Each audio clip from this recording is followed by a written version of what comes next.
For years, I had been trapped in a relationship that, from the outside, seemed picture-perfect. Everyone admired her. My ex-wife, Clara, was everything that one would expect in a woman of class. People called her elegant, poised, the epitome of grace. She was the kind of person who could make even a room full of strangers feel at ease, with her perfect smile and endless charm. But behind closed doors, she was a different beast entirely, manipulative, cruel, and controlling. I often wondered how I had been blind to it for so long. I was a successful man, someone who had worked hard to build a life and career.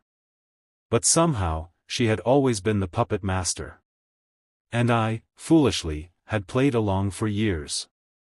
I had believed her lies, excused her actions, and always second-guessed myself when I began to see through her facade. But as the years wore on, I started to realize that it wasn't me, it was her. It was subtle at first. Little jabs here and there. A sarcastic comment wrapped in sweetness. A harmless remark disguised as a joke. But the longer we were together, the worse it became. She was an expert at gaslighting, making me question my own perceptions and feelings. Every time I tried to stand up for myself, she would find a way to twist the situation, making me feel guilty for even speaking out. The manipulation was relentless. There were times when I thought I was losing my mind. I felt like I was walking on eggshells, trying to avoid her wrath. She would play the victim when I dared to confront her, and the tears, those crocodile tears, would start flowing. The scene would unfold in such a predictable way that I knew exactly what would come next. She would beg for my forgiveness, tell me how much she loved me, and promise to change. And for a while, I would buy it. But over time, I started to see through the cracks. Something wasn't right. I began to notice the inconsistencies in her stories, the contradictions in her actions. I started to question everything she said, every move she made. I even went so far as to hire a private investigator, just to see if my suspicions were valid. What I discovered shocked me to my core. There were countless lies, of course. But there was something darker lurking beneath the surface, something that, if revealed, could destroy her world. I won't say I was proud of it, but I was prepared to do whatever it took to escape the toxic web she had spun around me. I had endured years of her cruelty, and now it was time for me to take back control. I had learned to bide my time, to be patient. The first thing I needed to do was uncover everything. Every little secret. Every hidden detail of her life that she thought no one knew. I started to dig, quietly, like a shadow in her life. I knew she was careful, meticulous even, but I was patient. And sooner or later, everyone slips up. And slip up she did. One evening, after Clara had gone out for one of her business dinners, I decided to go through her things. I wasn't proud of it, but the curiosity gnawed at me. I had to know. And there, buried deep in her desk, under layers of perfectly organized paperwork, I found what I was looking for. A series of documents, handwritten notes, financial records, even photographs, that painted a very different picture of Clara than the one she had carefully constructed. These documents detailed a series of illegal activities that went back years. There were connections to shady business deals, money laundering, and even ties to a criminal network I couldn't even begin to comprehend. At first, I thought I was imagining it. But the more I read, the more it became clear. Clara had been living a double life. And I had unknowingly married a woman whose secrets were so dark they could shatter the illusion of the perfect life she had worked so hard to create. I sat there for what felt like hours, reading the documents over and over again. The weight of the discovery was suffocating, but there was also a sense of liberation that washed over me. The power was now in my hands. This was it. This was the moment I had been waiting for, the opportunity to not just escape her grip, but to destroy the very world she had spent so long building. What I held in my hands wasn't just evidence of her crimes, it was my ticket to freedom. And with that, I knew what had to be done. I spent the next few days in a haze of disbelief and strategy. At first, I couldn't comprehend the full extent of Clara's actions. There were connections to organized crime, shady financial transactions, and even evidence that pointed to her involvement in a series of illegal acquisitions. This wasn't just petty criminal behavior, this was a woman who had been living a dangerous, double life, one that had all the trappings of a well-kept secret. The kind of secret that, if exposed, would tear apart her carefully crafted image. I was no longer the gullible husband who had allowed himself to be manipulated for years. I had become a man with a plan. Every moment I spent with Clara felt like an act, a play I had been rehearsing for far too long. She still had no idea that I had discovered her secrets, that I was no longer the person who had let her walk all over him. In the quiet hours of the night, when she would return from one of her late nights out, I would pretend everything was fine. I'd smile, nod, and play the role of the loving, devoted husband. But behind my eyes was a calculating, cold determination. I was waiting for the perfect moment to make my move. It wasn't hard to figure out where to start. Clara had always been obsessed with appearances, both her own and the image she projected to the outside world. She cared more about her reputation than anything else. And I knew that. I'd spent years watching her manipulate those around her, carefully managing the image of the perfect wife, the perfect woman. I also knew that it would be her vanity that would be her downfall. I had already begun to make subtle changes in my approach toward her. I became more distant, more detached.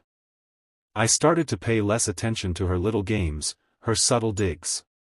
I stopped reacting to her manipulations. She could sense it, of course. It didn't take long for her to realize something was different. Clara, always the predator, began to probe. One evening, she asked me about my sudden coldness. "Johnny," she said, sitting down beside me on the couch, "why are you so distant? Did something happen?" She had that look in her eyes, the one she would always use when she was trying to figure out if I was onto her. But I didn't give her an inch. I simply shrugged. "I'm just tired," I replied. "Work's been hectic. You know how it is." She didn't believe it, of course, but she didn't press the issue. She was too consumed with her own little world, her perfect little life. She probably thought I was just going through a phase. Little did she know, I was already plotting my next move. By then, I had gathered enough information to confirm that there was more at stake than I had initially thought. Clara's activities weren't just about her, she had ties to powerful individuals, people who had their hands in a variety of criminal dealings. I wasn't naive enough to think that the information I had could simply be handed over to the authorities. I knew how dangerous these people could be, and I needed to play this game carefully. But that didn't scare me. In fact, it made me more determined. This was no longer just about revenge, it was about taking back the power she had stolen from me for so long. It was about watching everything she had built come crashing down. The following weeks were a delicate dance. Clara became increasingly uneasy. Her smile began to fade, her carefully constructed facade showing the first cracks. I could see the unease in her eyes whenever she looked at me. She could sense that something was off. But I kept my distance, gave her nothing to hold on to. I knew I had to be careful, especially now that I was becoming more involved in the delicate art of exposing her. The hardest part, by far, was watching her try to maintain her composure. Clara was a master of control, and even as I could see the cracks forming in her perfect world, she didn't give up. She was still the same person, the manipulator, the pretender, the woman who had spent years controlling everyone around her. But deep down, I could tell that she was starting to unravel. The fear was there. The fear that one day, her carefully constructed life would come crashing down. It was a game now, one that I had been waiting years to play. And as I sat there in the quiet of the night, watching her fall apart piece by piece, I couldn't help but feel a sense of satisfaction. I wasn't the victim anymore. No, this time, she would be the one who would pay the price for everything she had done. And I would be the one who would watch it all unfold. It's funny how the human mind works. In those weeks that followed my discovery, I found myself wrestling with an odd mixture of emotions. On the one hand, there was a deep, unsettling sense of justice, knowing that Clara, my wife of so many years, was on the verge of unraveling in ways she could never have imagined. I felt satisfaction, yes, but also a touch of guilt. Was I the villain in this story? Was my quest for payback just a darker reflection of the manipulation I had endured? But no, this wasn't about that. This was about survival. This was about reclaiming the years I had spent in a cage of my own making. Clara had taken so much from me, and now, finally, the tables were turning. Her empire was built on lies and deception, and the moment I leaked the truth to the right people, it would all come crashing down. I had to be careful though. Even though I had all this information in my hands, there was still a balance I needed to strike. If I acted too soon, I risked losing everything I had. And if I acted too late, Clara might slip away unnoticed, leaving me with nothing but regret. Timing was everything. And I knew that. So I waited, watching her every move with the kind of patience I had never thought myself capable of. There were moments when Clara seemed completely unaware of the storm brewing around her. She was still putting on the show for the world, going to charity events, speaking to reporters, maintaining her social media presence. The perfect wife. The perfect woman. But at home, the cracks continued to widen. She was anxious, edgy. Little things slipped out when she thought I wasn't paying attention. The way she avoided certain phone calls, the odd looks she gave me when I asked too many questions about her business dealings. I could see her trying to control the narrative in her mind, but she couldn't. The truth was already out there, buried in a file on my laptop. It was only a matter of time before it would all come crashing down. The final blow came on a Thursday afternoon, just over a month after I first found the documents. I had been doing my best to keep up appearances, pretending like everything was normal between us. But as soon as Clara left the house that afternoon for a meeting with some business associates, I knew the moment had arrived. It was time to make my move. The first thing I did was reach out to a journalist I knew. Someone I had worked with in the past. I didn't trust many people, but this journalist was different. I knew he had the connections, the resources, and the experience to get the story out to the right people. He'd written exposés on corrupt politicians and businessmen before, and if anyone could bring down Clara, it was him. We met at a small cafe on the outskirts of town. I could feel the tension in the air, the weight of the information I was about to give him. The moment I sat down, I slid a flash drive across the table. It was all there. Every document, every piece of evidence that tied Clara to a world of criminality that she had tried so hard to keep hidden. The journalist took it, barely looking at it, but I could see the curiosity in his eyes. "You sure about this?" he asked, his voice low. I nodded, looking him straight in the eye. "I want her world to fall apart. Every lie she's told, every person she's manipulated, it all needs to come out. I'm ready to watch it burn." He didn't flinch.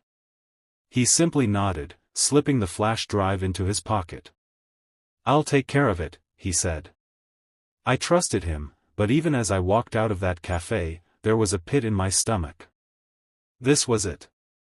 The moment when everything would change. There was no turning back now. I returned home later that afternoon, just as Clara was coming back from her meeting. She looked as poised and confident as ever, but I could sense the tension radiating off her. She had no idea that the world she had spent so long building was about to come crashing down.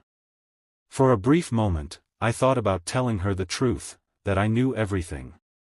That I was the one who had pulled the strings. But that would have been too easy. No, she didn't deserve the satisfaction of knowing that I had given her a chance to explain herself. She would have to face the consequences of her actions, without any forewarning, without any time to prepare. It felt almost surreal, watching her go about her day as if nothing had changed.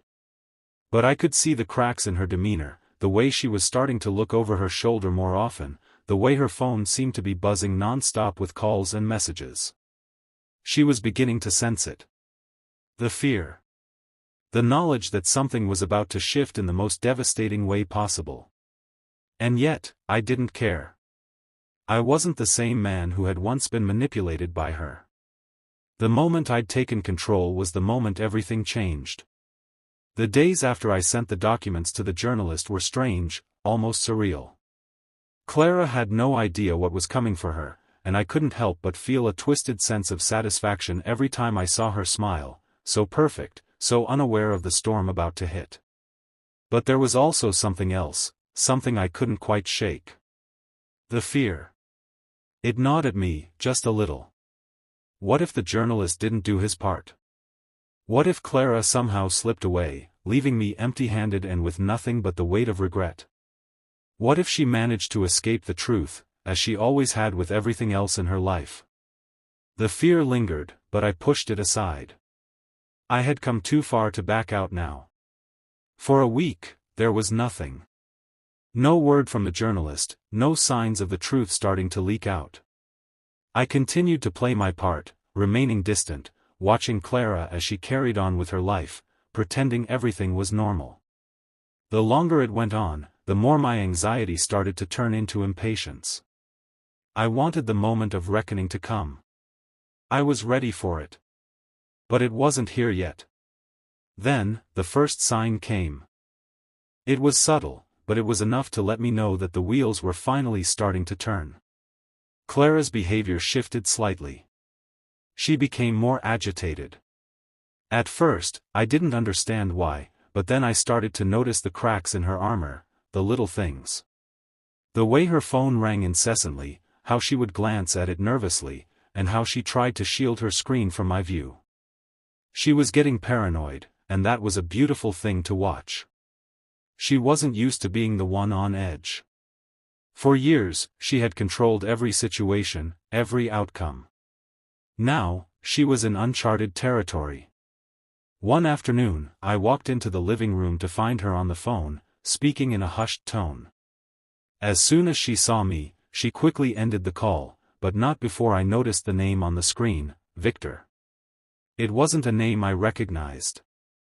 I had always been aware of her circle, but this one was unfamiliar. Her eyes flickered, just for a moment, but it was enough. Clara was hiding something, and I was beginning to see just how deep the lies went. She put on her usual act of cool detachment, but I could tell she was rattled. I didn't say anything, didn't press her. I simply smiled and went about my day. But inside, I was feeling a strange sense of vindication.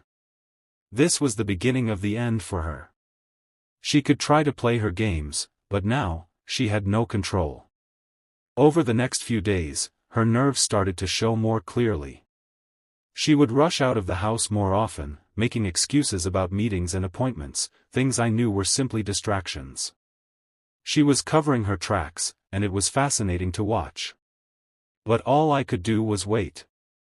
The journalist had promised me that the story would break soon, and I had to trust that he would deliver. Then, one evening, it happened.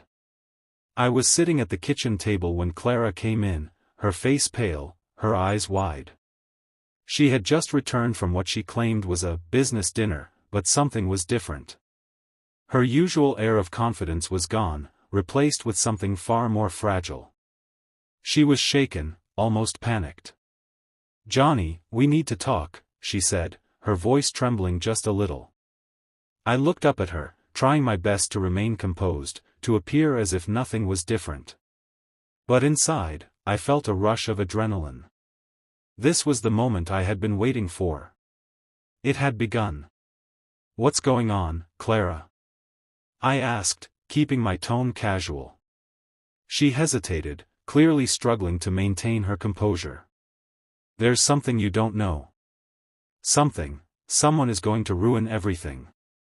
I raised an eyebrow, pretending not to understand.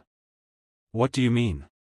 Her eyes flickered, and for the first time in a long while, I saw a hint of fear in her expression. "I can't explain right now, but I need your help." I fought to keep the smile off my face. This was too perfect. She was already on the defensive, already feeling the heat from the walls closing in around her. Help? With what? I asked, playing the role of the concerned husband. She glanced over her shoulder, as though expecting someone to be listening in. Then, in a low voice, she said, "There's a leak. Someone's been digging into my past. Someone knows everything. And they're going to expose me." My heart pounded in my chest, but I kept my face neutral. She was panicking, and I couldn't help but enjoy it, just a little. "You're being paranoid," I said calmly. "Who would do that?" "I don't know," she said, her voice growing more frantic. "But I need to get ahead of this. I need to fix it before it's too late." I let her words hang in the air, watching her struggle to maintain her composure. She was unraveling before my eyes. And I knew, deep down, that the worst was yet to come. The days that followed Clara's frantic admission felt like they were moving in slow motion. It was as if time itself had stretched out, and each moment became heavier with the impending truth. She was unraveling, and I could see it more clearly now. The facade that had seemed so solid for so long was crumbling, piece by piece. Every time she glanced at her phone, every time she picked up a document or had a hushed conversation, I could see the worry in her eyes. She was no longer in control. I kept playing my part. I acted concerned, listened to her worries, and pretended like I had no idea what was truly going on. But inside, I was calm, more collected than I had been in years. The power had shifted, and I was holding all the cards. Clara had no idea that I was the one orchestrating this. She was desperate, trying to cover her tracks, but I knew it was too late. The story was out there, and it was only a matter of time before her perfect world came crashing down. I didn't let her see my satisfaction, of course. If anything, I played the role of the supportive husband even more, listening attentively to her concerns, offering my advice, pretending to help her navigate the panic that was slowly consuming her. She continued to talk about getting ahead of it, but I knew there was no way for her to control the damage. The world she had so carefully built would soon come crashing down, and I would be there to watch it all unfold. Then, the first ripple of the fallout came. It was a phone call I wasn't expecting, but I should have. The journalist had finally gotten the story out. I knew it had to be happening, but seeing it unfold in real time was a different experience altogether. It started with a small article. Nothing too dramatic, but it was enough to grab attention. The headline was vague enough to not give anything away, but the details beneath it were damning. It spoke of an anonymous source leaking documents that linked a high-profile businesswoman to illicit dealings with organized crime. The name wasn't mentioned outright, but the connections were obvious. The name, Clara Addison, wasn't on the page, but the picture of her, the one that had graced every magazine cover, the one that portrayed her as the epitome of success, was unmistakable. I was sitting in the living room when Clara came rushing in, her face pale, her hands shaking as she clutched her phone. She had seen the article. She had seen the first crack in the armor.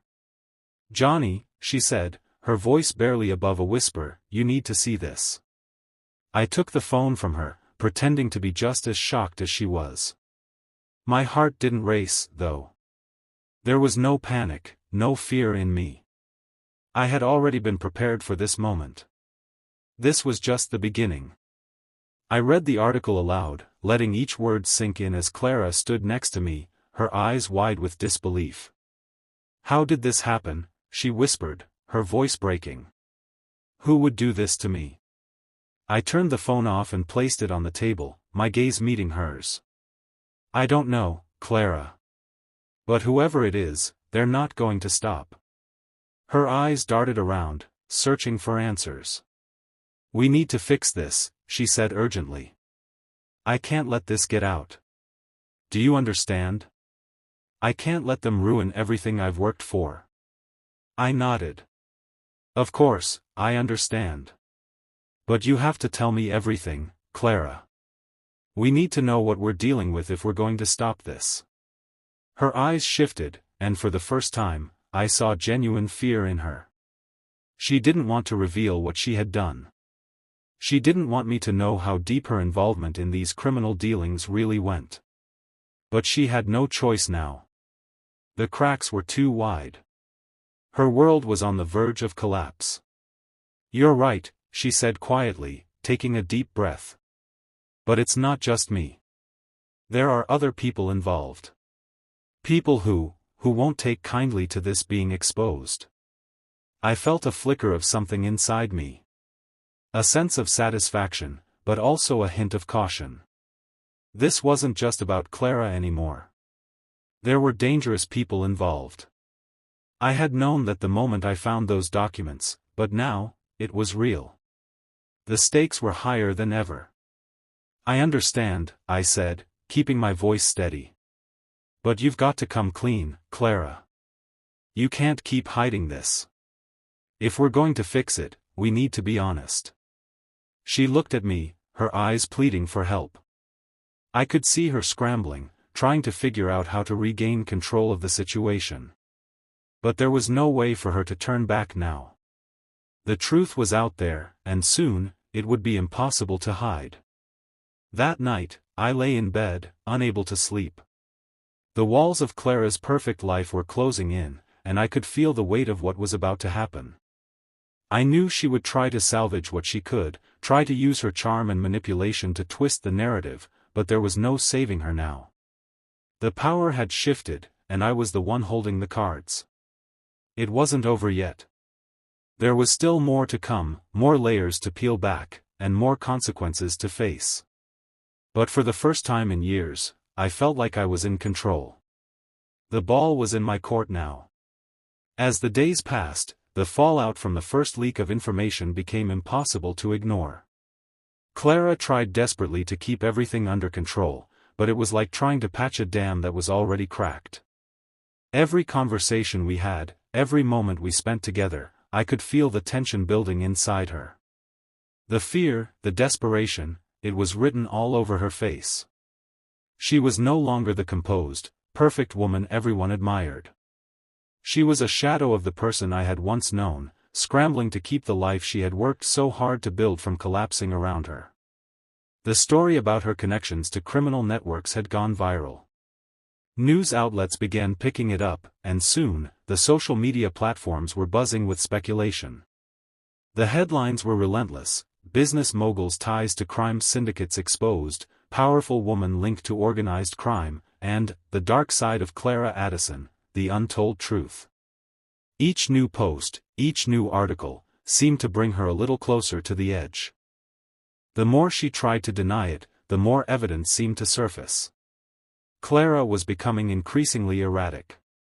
She called lawyers, PR experts, anyone who might be able to help her spin the story, but there was no way to salvage it. The documents were out in the open now, and there was no denying the truth any longer. She had spent years cultivating her public image, perfect, pristine, untouchable. But underneath it all, there was a darkness that no amount of polish could hide. And I was the one who had exposed it. I watched her struggle with a strange mix of detachment and amusement.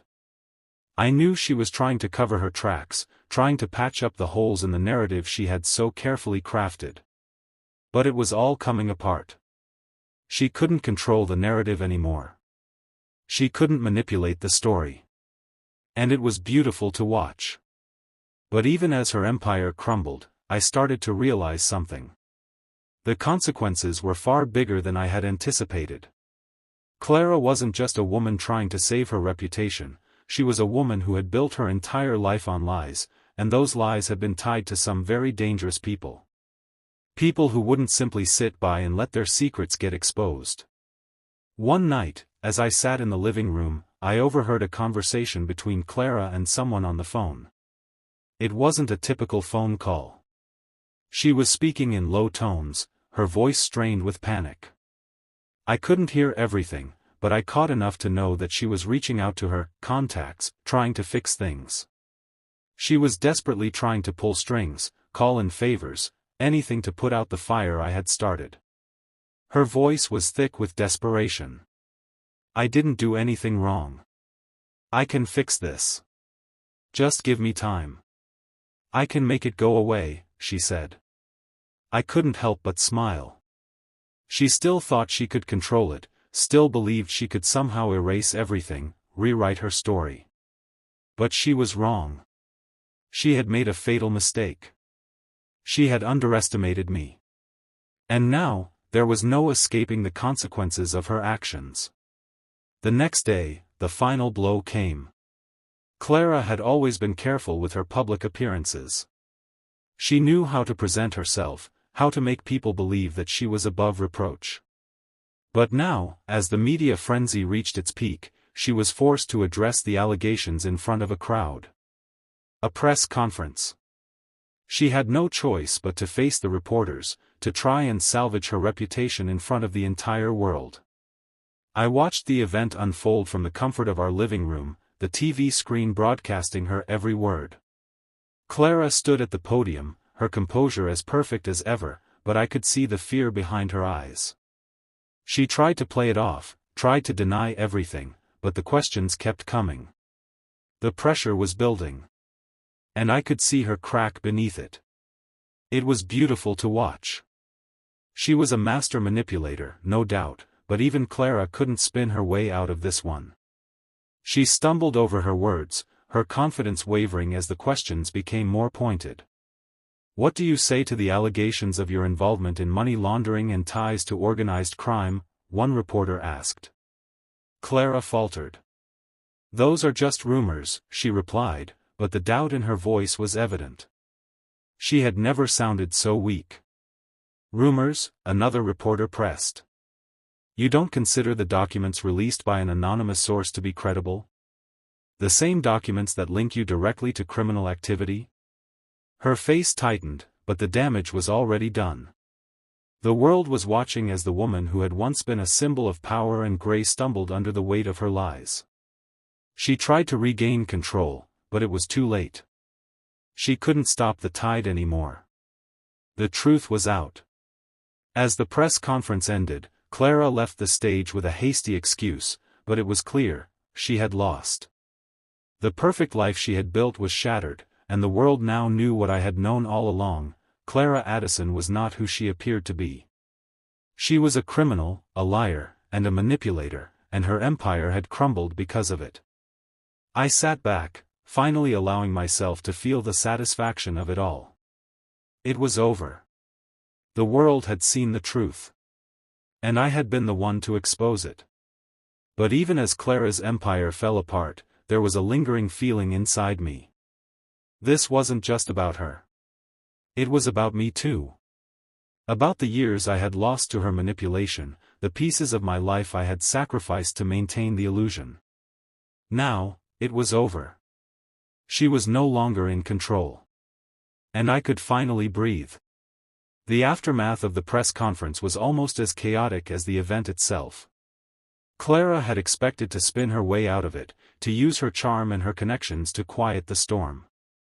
But reality, as it often does, had a way of setting everything in motion that couldn't be stopped. As soon as the press conference ended, the fallout began. Her public image, once pristine, was now in shambles. The media was relentless, but it wasn't just the press that turned on her. The people who had once adored her, the business partners who had praised her, all started to distance themselves. Corporate sponsorships were pulled. Invitations to charity events were rescinded.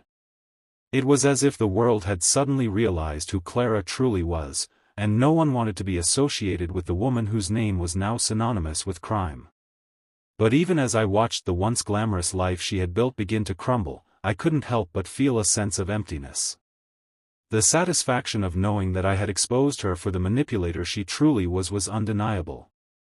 But as the shockwaves of her public disgrace spread, I realized something: I had been just as much of a prisoner as she had made me. I had allowed her to control me for so long, and now, with her world unraveling, I couldn't help but wonder if this was enough. Was this really the end?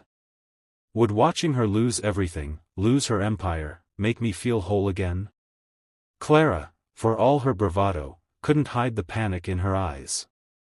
Every phone call she made, every conversation she had, was fraught with fear. It was as if she knew there was no coming back from this. The criminal network she had been involved with, the powerful people who had enabled her for so long, were now on the edge. The people who once saw Clara as a useful tool were no longer interested in protecting her. She had become a liability. But what Clara didn't know, what she didn't expect, was that she had underestimated not just the power of the truth, but the ruthlessness of the people she had been involved with. She was in too deep. The documents I had exposed were just the tip of the iceberg. The criminal network, the dealings she had tried so hard to hide, was far more extensive than I had realized. And while Clara thought she could still bargain her way out of it, the walls were closing in, and she had no allies left to turn to. One night, after a particularly grueling day of dealing with calls from lawyers and PR experts who were trying to minimize the damage, Clara came to me, her face pale and exhausted. She had lost the battle. The moment I had been waiting for had arrived, the moment when she realized she had nowhere to run. "I can't fix this," she said, her voice barely above a whisper. "It's over. It's all over." I said nothing, simply looking at her. I had never seen her this broken. For all the years I had spent with her, I had always known her to be composed, confident, and in control. But now, there was nothing left. The woman who had spent so long manipulating everyone around her, including me, was crumbling before my eyes. Her eyes searched mine, as if hoping for a way out, a lifeline. But there was nothing. No sympathy. No understanding. She had done this to herself, and there was no fixing it now. The truth was out. The people she had worked with, the people she had betrayed, they were already starting to close in. And no matter how many deals she tried to make, no matter how many strings she pulled, it was too late. "I'm sorry, Johnny," she said, her voice cracking. "I never meant for any of this to happen. I never meant to hurt you." I watched her, but my emotions were cold. I had spent too many years trying to convince myself that she was capable of change, of remorse. But this was the truth, this was who Clara truly was. She had manipulated me, used me as a pawn in her games, and now, as the walls fell down around her, she was trying to play the victim. "I've had enough, Clara," I said quietly. "You've taken everything from me. I'm done." The words stung as they left my mouth, but they were true. I had endured years of manipulation, lies, and deceit. And now, it was over. There was no more pretending. No more second chances. Clara's face contorted with emotion. She stepped forward, reaching out to touch my arm, but I pulled away. I could see the desperation in her eyes, the realization that she had lost everything. She was no longer the poised woman who had once held the power to control those around her. She was a woman broken by the very empire she had built on lies and manipulation. "I don't know what's going to happen to me," she whispered, her voice trembling. "I don't know what to do now." I looked at her for a long moment, but there was nothing left to say. Clara had never been the woman I thought she was. And now, she was paying the price for her actions. The woman who had controlled my life for so long was now powerless, a mere shadow of the person who had once seemed untouchable. I turned and walked away, feeling a sense of finality settle over me. This was it. The end of a chapter one had never wanted to be a part of in the first place. But now, with Clara's downfall in full swing, I could finally start to reclaim the life I had lost. The truth had set me free. It was over. As I watched Clara's world crumble around her, I felt a strange sense of detachment. The anger I had once felt toward her, toward the years of manipulation and deceit, was replaced by a deep, almost eerie calm. It was as if I had finally come to terms with everything that had happened. I had played my part.